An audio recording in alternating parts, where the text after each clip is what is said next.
ஒருவருடைய ஜாதக கட்டத்தில் பாவக்கிரகங்கள் ஸ்தான வலிமை இழக்கணும்.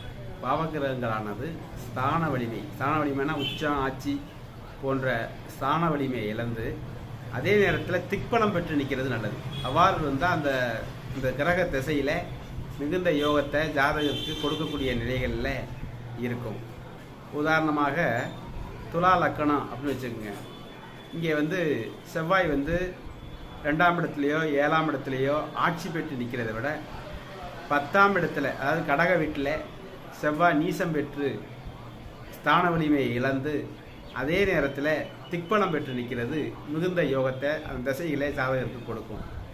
அதே மாதிரி சனி பகவான் துலா லக்கணத்துக்கே எடுத்துக்கிட்டு மகரத்திலேயே கும்பத்திலேயே ஆட்சி பெற்று நிற்பதோட லக்கணத்தில் உச்சம் பெற்று நிற்பதை விட 7ஆம் இடத்துல நீசம்ங்கிற மாதிரி பெற்று அதே நேரத்தில் திக்பலம் பெற்று இருப்பது மிகுந்த யோகத்தை அந்த திசையில தரக்கூடிய